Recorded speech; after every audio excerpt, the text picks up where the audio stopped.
नमस्ते। Hello learners, hello beginners. चलो दिल से मेहनत करते हैं और आगे बढ़ते हैं। आज सुबह कुछ अच्छा चीज सुन के आज दिन का शुरुआत करते हैं। जीवन में बनना है तो दीपक की तरह बनिए, जो दूसरे से नहीं दूसरे के लिए जलाना आपको सिखाता है। तो चलो सुनते एक कहानी और कनेक्ट करते हैं भगवान और भगवान का वाणी भगवत गीता के साथ। कहानी है एक लड़का जो गांव पे रह रहा था। इसका नाम था हरी। हरी बहुत ज्यादा आलसी वाला लड़का था। कुछ भी काम करना इसको पसंद नहीं था, लेकिन वो बहुत ज्यादा भोला सा भी था और हृदय इसका बहुत सरल भी था। और इसको कोई आके बताया पास में एक छोटा सा आश्रम है जहाँ पे आपको फ्री में 2 टाइम खाना मिल जाता है और सुबह और शाम में भी नाश्ता भी मिल जाता है फ्री में। और आपको यहाँ पे रहना पड़ेगा और आश्रम में रहने के साथ प्रवचन भी सुनना पड़ेगा। वो खुशी से इसको स्वीकार कर लिया क्योंकि 2 टाइम खाना मिल जाते, कुछ काम धंधा करना नहीं पड़ता है। तो ये सोचने लगा मैं जीवन में बाबा बनूंगा और आश्रम में रहूंगा एक साधु बन के। तो घर में जाके बोला, घर में आश्चर्य हो गई ऐसे कैसे डिसीजन ले लिया। तो ये बहुत ज्यादा खुशी था मैं बाबा बनने के लिए। तो ये घर में इसको नहीं रोक पाए और ये चला गया आश्रम। आश्रम में 10-15 दिन के बाद ये सब कुछ ठीक ठाक चल रहा था। सुबह और शाम और 2 टाइम खाना भी अच्छे से मिल जाता था और प्रवचन सुन रहा था और आराम से यहाँ पे रह रहा था। एक दिन सुबह इसको नाश्ता नहीं मिला। ये शायद सोचने लगा नाश्ता नहीं बना गया है, शायद दोपहर में खाना मिल जाएगा। लेकिन दोपहर में भी इसको खाना नहीं मिला। फिर इसको बहुत ज्यादा भूख लग रहा है। भूख को नहीं संभाल पाया तो दौड़ के आया गुरुजी के पास। खाना आज नहीं बना गया है क्या? मेरे को बहुत ज्यादा भूख लग रहा है, अभी तक मेरे को कोई भी खाना नहीं दिया है। तो गुरुजी ने बोले आपको पता नहीं है आज एकादशी है, आश्रम में जितने भी लोग यहाँ पे रहते हैं सारे इस दिन उपवास रह के व्रत पालन करते हैं, तो आज आपको खाना नहीं दिया जाएगा। तो ऐसे सोचने लगा ऐसा कैसे हो सकता है, मेरे को बहुत ज़्यादा भूख लग रहा है और मैं आज ऐसे नहीं रह पाऊंगा। गुरुजी ने बोले ठीक है, आप तो व्रत करना चाहिए था, आप आश्रम में रह रहे तो व्रत को पालन करना चाहिए था। आप अभी बोल रहे मेरे को बहुत ज़्यादा भूख लग रहा है, मैं नहीं रह पाऊंगा।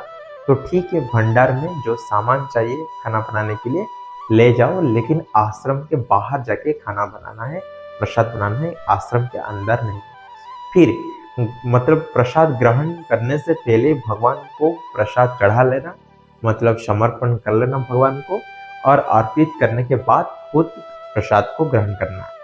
तो ये सब कुछ हाँ बोल के और गुरुजी को प्रणाम करके भंडार में जो सामान चाहिए इसको लेके आश्रम के बाहर एक नदी तट में चला गया। नदी तट में खाना बनाया, प्रसाद बनाने के बाद भगवान को बुलाया क्योंकि गुरुजी बोले थे भगवान को पहले बुलाना, भगवान को अर्पित करना समर्पित करना, इसके बाद प्रसाद ग्रहण करना। तो ये 2 लोग के लिए खाना बनाया था, एक भगवान और एक खुद के लिए। और जब ये खाना प्रसाद बन गया वो भगवान को बुलाने लगा, भगवान आइए और प्रसाद ग्रहण कीजिए, आप ग्रहण करने के बाद मैं ग्रहण करूंगा। तो ऐसे बार बार बोलने लगा। इसको लगा शायद कोई नहीं आएंगे और इसको शायद ऐसे लगा मैं प्रसाद बनाया इसलिए भगवान नहीं आ रहे हैं। और भगवान को बोलने लगा मेरे को पता है आप भगवान क्यों नहीं आ रहे हैं, आपको तो अच्छा प्रसाद बनाने का अभ्यास है, आदत है, लेकिन मेरे को तो नहीं बनाना आता है। जो रूखा सूखा बनाया आपके लिए, आप आइए और इसको प्रसाद को और वही प्रसाद को ग्रहण कीजिए। तो ये सब बोलने के बाद का सरलता हृदय के साथ इसको देख के भगवान प्रसन्न हो गए और भगवान राम सीता को लेके पहुंच गए वही भक्त हरि के पास। तो जब भी प्रसाद ऑलरेडी बन चुका था और जब भी भगवान राम और सीता पहुंच गए, आविर्भाव हो गए हरि के सामने, तो हरि आश्चर्य हो गया और ये सोचने लगा मैं तो एक भगवान के लिए बनाया था प्रसाद, ये 2 आ गए, तो ठीक है मैं खुद नहीं लेने से चलेगा, अभी भगवान को समर्पित कर लेता हूँ क्योंकि अतिथि देवो भव, वो भगवान है और अतिथि बन के आए हैं तो मेरा कर्म होता है मैं इसको समर्पित करना। तो दो लोग के लिए जो मतलब दो भगवान के लिए सब कुछ दे दिया और खुद उपवास में रह गया। और जब भी भगवान वो प्रसाद ग्रहण करने के बाद चलने लगे, वो भगवान को बोल रहा है, भक्त हरि तो आप आइए दर्शन दिए, मेरे को बहुत ज़्यादा अच्छा लग रहा है दोनों को साथ में देख के, लेकिन अगले बार जब आना बता के आना, इसके हिसाब से मैं आपके लिए प्रसाद बनाऊंगा। तो भगवान ये सुनने के बाद मुस्कुराए और चलने लगे। वही आ गया एकादशी फिर अगले महीने में।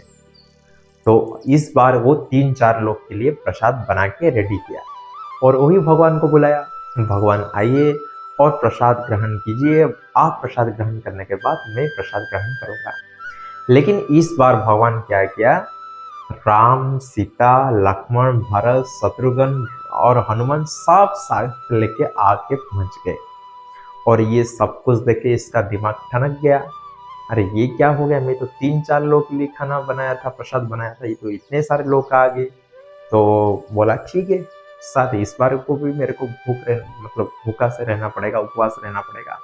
तो ये सब कुछ भी इस बार भी सब कुछ समर्पित कर लिया, सब कुछ परस लिया और सब कुछ अच्छे से खाने के बाद जब चलने लगे फिर बोलने लगा, आपको तो बताना चाहिए था कितने लोग आने वाले हैं, मैं तो 3-4 लोग के लिए बनाया था, आप इतने सारे लोग आ गए। तो ठीक है, आपको सबको देख के मेरे को बहुत ज़्यादा अच्छा लगा, तो अगले बार जब भी आना फिर बता के आ जाना। तो फिर इसका रूटीन चला, फिर आ गया अगले महीने में एकादशी।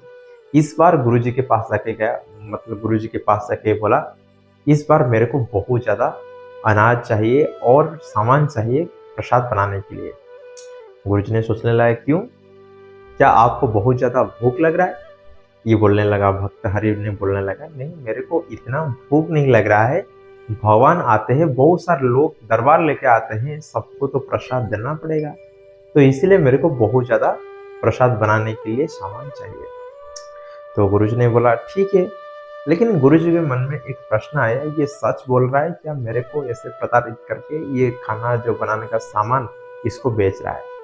ये थोड़ा छुप के सब कुछ देखने के लिए गुरुजी चला गया और इस बार वो खाना नहीं बनाया हरि, लेकिन भगवान को बुला दिया, भगवान आइए और प्रसाद ग्रहण कीजिए और आप ग्रहण करने के बाद मैं ग्रहण करूंगा। भगवान इस बार बहुत सारे लोग लेके आ गए यहाँ पे प्रसाद ग्रहण करने के लिए। और जब भी भगवान यहाँ पे पहुंच गए, इतने सारे लोग लगे, तो ये भगवान को सामने हाथ जोड़ के माफी मांग लिया, भगवान आप तो कितने लोग आते हैं मेरे को पता नहीं चलता है, इस बार आप तो इतने सारे लोग लेके आए हैं, तो मैं इतने लोग के लिए खाना नहीं बना पाऊंगा, मेरे को इतना हिम्मत नहीं है इतने लोग के लिए प्रसाद बनाऊंगा, तो आप खुद खाना बनाइए और ग्रहण कीजिए और वही मेरा प्रसन्नता है। तो भगवान बोलने लगे सारे दरबार में, साथियों लग जाओ खाना बनाने के लिए। तो गुरुजी ने सब कुछ तो देख रहे थे छुप के। तो कुछ टाइम के बाद गुरुजी दौड़ के आए हैं और पूछने लगे, अरे कहाँ पे तुम खाना बना रहे हो, तो कुछ तो नहीं बना रहे हो? तो वो हरि ने बोलने लगा, खाना तो बना रहा हूँ, यहाँ पे तो भगवान सारे लोग के मिल के खाना बना रहे हैं, राम है और माँ सीता है, भरत है, शत्रुघ्न है और हनुमान जी है, सारे तो है, सारे मिल के तो खाना बना रहे, आपको शायद ये दिखाई नहीं दे रहा है क्या? गुरुजी ने बोला, कहाँ कहाँ पे, कुछ तो नहीं दिखा रहे, आप मेरे को शायद पागल जैसा लग रहे हो। तो ये सुनने के बाद भगवान को बोल रहा है, भगवान आपकी वजह से मैं तो भूख में रह रहा हूँ, अभी मेरे को मेरे गुरुजी पागल भी बोल दे, आप दर्शन क्यों नहीं देते हो? तो भगवान बोल रहे, मैं दर्शन नहीं दूंगा। तो फिर भक्त हरि ने बोल रहे, क्यों दर्शन नहीं दे, मेरे को तो ऑलरेडी आप दर्शन दे चुके हो, तो जब मेरे को दर्शन दे दे, ये मेरा गुरु है, ये मेरे से बहुत महान है और बहुत कुछ जानते हैं और जानता है, आप ऐसे कैसे दर्शन नहीं देते हो, दर्शन तो देना चाहिए। तो भगवान यहाँ पे बोल रहे हैं, हाँ आपका गुरु बहुत महान है, जानता है, सब कुछ जानते हैं, लेकिन आपके जैसा सरल वो नहीं है, जितने आप सरल हो ना, वो आपका गुरु इतना सरलता नहीं है। तो ये सब सुनने के बाद भक्त हरि ने वही गुरुजी को बोलने लगा। तो भगवान यहाँ पे बोल रहे, मैं आपको दर्शन नहीं दूंगा क्योंकि आप मेरे जैसे सरल नहीं है। तो ये सुनने के बाद गुरुजी के आँख नम हो गए और ये रोने लगे और ऐसे बोलने लगे, हाँ हरि, मैं तुम्हारे जैसा सरल नहीं हूँ, इसलिए भगवान मेरे को दर्शन नहीं देते हैं। ये सब कुछ सुनने के बाद वही हृदय मदन सरल हो गया वही गुरु जी का। ये सब देखने के बाद भगवान यहाँ पे गुरु जी को दर्शन दिए हैं। तो कहानी बहुत छोटा सा लेकिन सिखाता है लाइफ में बहुत बड़ा बात। लाइफ में आपके पास सब कुछ है, आप सरल नहीं हो तो आप भगवान के रास्ते पे नहीं जा सकते। आपके अंदर अहंकार और गर्व ये वास कर सकता है। ज्ञान ग्रहण करना बहुत बड़ा चीज है। ज्ञान तो ग्रहण करना सबके लिए है, लेकिन जो ज्ञान अंदर जा रहा है ये आपके लिए जब ये नम्रता भाव पैदा नहीं कर रहा है, आप सहनशील नहीं हो और सरल नहीं हो, तो ये ज्ञान का प्रभाव नहीं है, ये अहंग भाव का प्रभाव है। तो ये सब छोड़ने के बाद जाके आप भगवान के शरण में आ सकते हैं और तभी जाके भगवान आपको दर्शन दे सकते हैं। तो ये ऐसे भगवान भगवत गीता में भी ऐसे बोला गया है।